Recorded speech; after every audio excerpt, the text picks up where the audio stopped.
Добре дошли! В това видео ще разгледаме как се създава онлайн събитие чрез нашата платформа Eventa TV. Но нека първо да си припомним какво всъщност е Eventa TV. Това е платформа за създаване на професионални онлайн събития чрез няколко клика, като ви предоставяме готова аудитория, собствена страница с конструктор, както и много други инструменти за създаване и управление на вашите онлайн събития. И разбира се, всичко това е оптимизирано за малкия и среден бизнес. Също така, преди да пристъпим към създаване на онлайн събития, бих искал да спомена, че нашата платформа все още е в бета версия и всички наши клиенти ще получат отстъпка ранен достъп. Също така, някои бутони и функции могат да бъдат на различни места в момента, в който гледате това видео. И така, вече може да започва. Нека да споделя екрана си.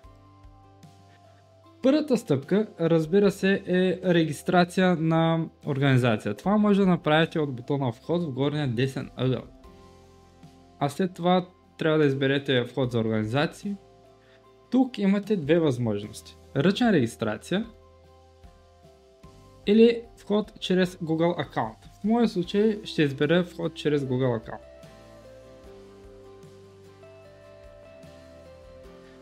След успешен вход ще бъде автоматично създадена организация, която трябва да изберете. И тъй като нямам други събития, директно се отваря страница за създаване на събитие. Тук се попълва името на събитието.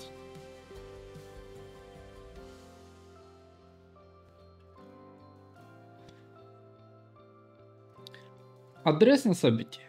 Това е адреса, който вашите участници ще могат да изпишат в браузъра си за директен достъп до страницата за покупка на билет на вашето събитие.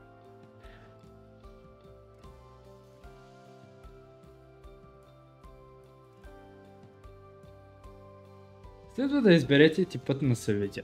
Като общо казано, платено е когато участниците си купуват билет, а вие генерирате печалби. А безплатно е когато вие заплащате за местата на участниците и то е безплатно за тях. Като всяко едно събитие има до 100 безплатни места, за които вие не трябва да заплащате. Но за всички места на тези 100 се заплаща. Като в моя случай ще избера платено събитие. След натискане на бутона Създай събитие, трябва да въведете и вашият начин на плащане, като аз ще въведа тестова карта.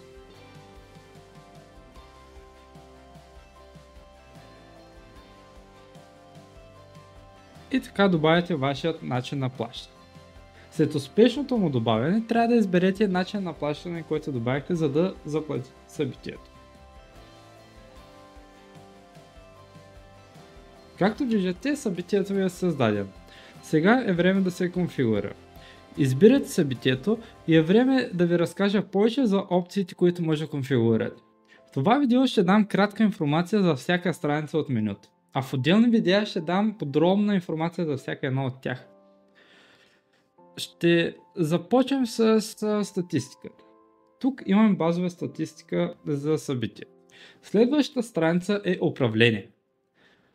От тук стартирате вашето събитие, както и позволявате на участниците да се присъединят към събитието в Zoom.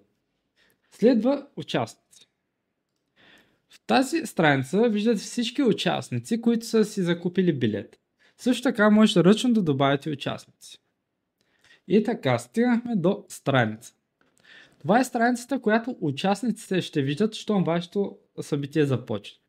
Ще приложа примерен дизайн, за да ви разкажа повече. Както казах, всички участници, които са закупили билет, ще имат достъп до тази страница. Затова тук въвеждате ценната информация. Всичко това може да промените спрямо вашите нужди, но за сега нека да дам повече информация за примерен дизайн.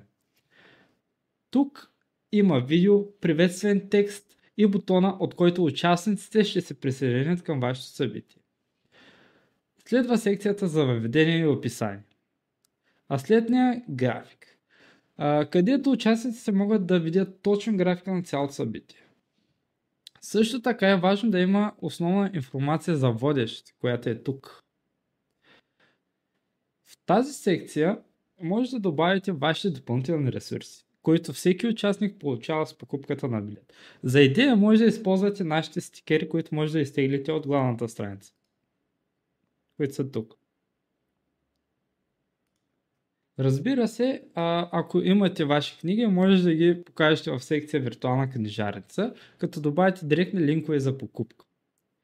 И последните две са секциите, където може да дадете връзка към вашите спонсори и социални мрежи.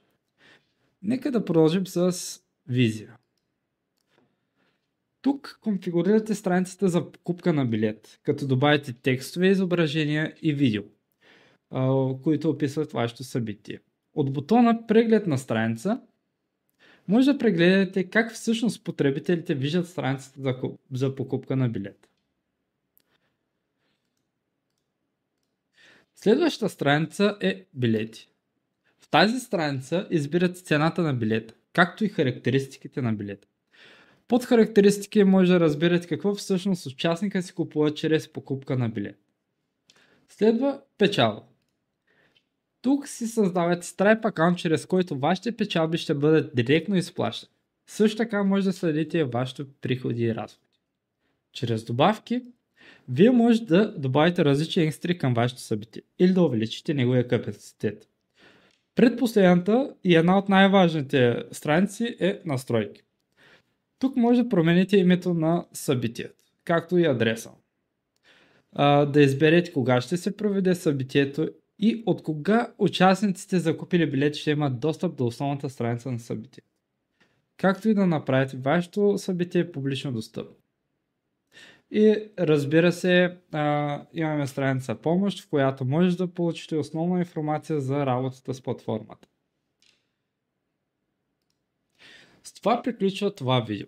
В следващите видеа ще ви дам подробна информация за всяка една страница, както и ще покажа как изглежда платформата за самите участници.